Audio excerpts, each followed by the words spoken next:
আমরা সকলে অপেক্ষা করে থাকি শীতকালে এই পিঠে পার্বণ অনুষ্ঠানের জন্য। হ্যাঁ বন্ধুরা, আজ আমরা শিখব নরম তুলতুলে দুধ পুলি কিভাবে বাড়িতে সহজেই বানিয়ে নেব, যেখানে থাকবে কয়েকটা টিপস কেমন ভাবে বানালে দুধ পিঠে ফেটে যাবে না কিন্তু নরমও থাকবে। তাহলে চলুন শুরু করি শীতকালের একটি বিশেষ রেসিপি দুধ পিঠে। প্রথমে গ্যাস ওভেনটা জ্বালিয়ে দিয়ে আমি একটা ফ্রাই প্যান বসিয়ে দিলাম। হাফ চামচের মতো দিয়ে দিলাম ঘি। অবশ্যই ফ্লেমটা লো ফ্লেমে এখনো রাখবেন। ঘিটা গলে যাওয়ার পরে আমি এখানে নিয়ে নিচ্ছি 200 গ্রাম ওজন বা বড় কাপে 1.5 কাপের মতো নারকেল, যেটা আগের থেকে আমি কুড়ে রেখেছিলাম। পিঠেতে তো অবশ্যই নারকেল আর গুড় তো লাগবেই, সেটা তো আমরা জানি। সেই জন্য প্রথমেই দিয়ে দিচ্ছি নারকেলটাকে। যখন নারকেলটা ঘিয়ে দেবেন অবশ্যই ফ্লেমটাকে একদম লো করে রাখবেন। এখন একটু সময় নিয়ে মিনিট 10 মতো ঘিয়ের সঙ্গে আমি কোড়া নারকেলটাকে একটু ভেজে নেব। তার কারণ হচ্ছে তাহলে নারকেল থেকে খুব সুন্দর একটা গন্ধ বের হবে। নিয়ে নিলাম 100 গ্রামের মতো খেজুর গুড়। যদি আপনারা এখানে খেজুর গুড় না দিতে চান তাহলে আখের গুড় কিংবা চিনিও দিতে পারেন। তবে যেহেতু আমরা শীতকালে দুধ পুলি বানাচ্ছি সেই জন্য আমি এখানে খেজুর গুড় নিয়েছি।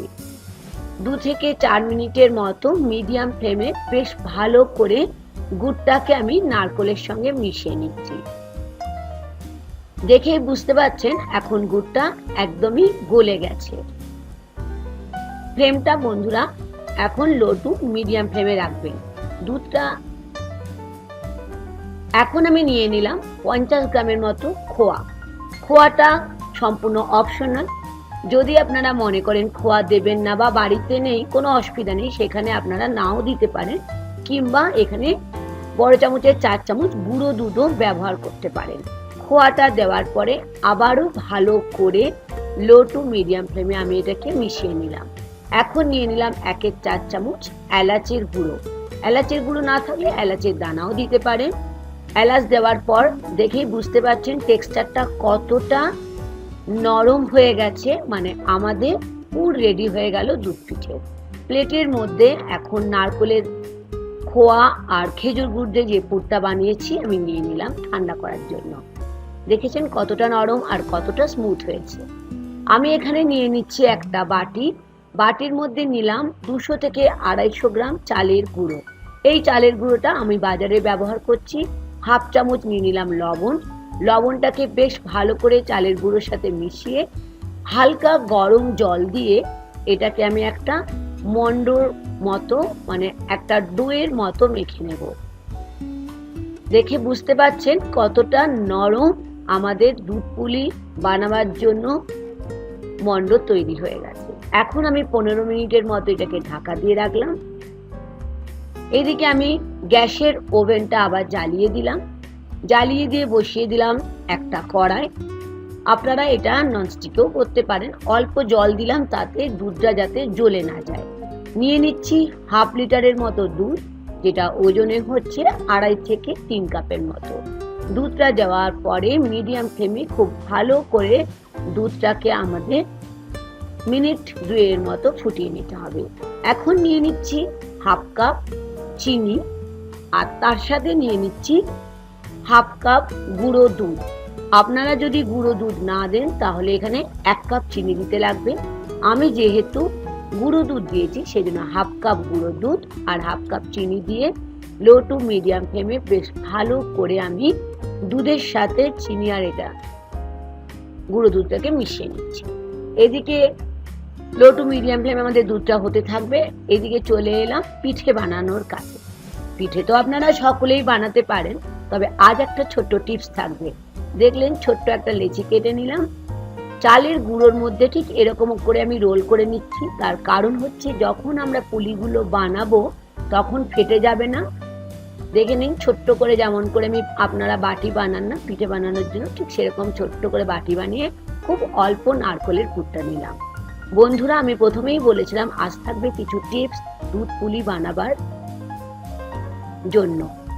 বুঝতে পারলেন এটা একটা ছিল ছোট্ট টিপস, যেখানে এমনি করে পুলিগুলো যদি বানান চালের গুঁড়োর মধ্যে একটুখানি গড়িয়ে নিয়ে, তাহলে পুলিগুলো নরমও থাকবে, আর যখন আমরা দুধে দেব পুলিগুলো কিন্তু ফেটে যাবে না। আবারও আমি আর একটা বানিয়ে দেখিয়ে দিচ্ছি।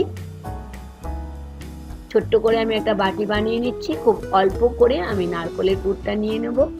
আর আমি পিঠের সাইজটা খুব ছোটও করিনি আর খুব বড়ও করিনি, মিডিয়াম সাইজের। আপনারা আপনাদের পছন্দ মতো সাইজের করে নিতে পারেন।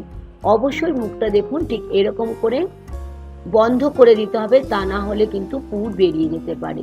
ঠিক এরকম ভাবে সমস্ত পিঠেগুলো আমি তৈরি করে নিলাম। এদিকে আমি আবার গ্যাস স্টোভের কাছে চলে এলাম। দেখতে পাচ্ছেন কালারটাও চেঞ্জ হয়ে গেছে, মানে দুধটা কিন্তু আমাদের একটু ঘন হয়ে গেছে। এখন আমাদের দুধ রেডি হয়ে গেছে। এই অবস্থায় প্রথমেই আমি নিয়ে নিলাম 1-4 চামচ এলাচের দানা কিংবা এলাচের গুঁড়ো। দেওয়ার পরে ভালো করে এটাকে আমি মিশিয়ে নিচ্ছি। এখন এটাকে আমাদের মিডিয়াম ফ্লেমেই কুক করতে হবে। এই অবস্থায় একটা একটা করে যে দুধ পুলি বানাবার জন্য যে পিঠে পুলিগুলো বানিয়ে রেখেছিলাম সেগুলো একটা একটা করে দিয়ে দিলাম। দেওয়ার পরে কিন্তু সঙ্গে সঙ্গে এটাকে নাড়া চলবে না, তাহলে পিঠেগুলো ভেঙে যেতে পারে। দেখে নিন, আমি কড়াইটাকে ধরে ঠিক এরকম ভাবে শেক করে নিচ্ছি। মাঝে মাঝে হালকা হাতে খুন্তি, দেখুন ঠিক এরকম ভাবে স্প্যাচুলা বা খুন্তি দিয়ে হালকা ভাবে নিচ থেকে উপরে উঠিয়ে দেবেন, আর ঠিক এরকম ভাবে একবার নাড়িয়ে দিলেই আমাদের তৈরি হয়ে যাবে দুধ পুলি। এখন গ্যাস ওভেনটা বন্ধ করে দিলাম। একদম গ্যাস ওভেন বন্ধ করে দেওয়ার পরে আমাদের আর একটা কাজ আছে, যেটা খেজুর গুড়। শীতকালে আমরা সকলেই অপেক্ষা করে থাকি কখন নলেন গুড় বা খেজুর গুড় আসবে।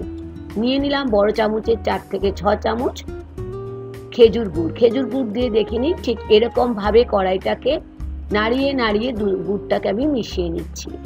কেন আমি গুড়টাকে গ্যাস বন্ধ করে দিলাম, তার কারণ গুড় দিলে অনেক সময় দুধটা ফেটে যাওয়ার সম্ভাবনা থাকে। তৈরি হয়ে গেল জিভে জল আনা নরম তুলতুলে দুধ পুলি পিঠে। অনুরোধ থাকলো অবশ্যই পৌষ পার্বণে একবার আমার মতো করে বানাবেন, আর আমাকে জানাতে ভুলবেন না কেমন লেগেছে আজকের রেসিপি। দেখতে দেখতে লাইক আর শেয়ার দিতে ভুলবেন না। দেখতেই পাচ্ছেন কতটা নরম হয়েছে। নতুন বন্ধু হলে আমার চ্যানেলটিকে সাবস্ক্রাইব করে আমার সাথে থাকার অনুরোধ থাকলো। আজ এই পর্যন্ত বন্ধুরা, অবশ্যই দুধ পুলি বানান, খান। ধন্যবাদ।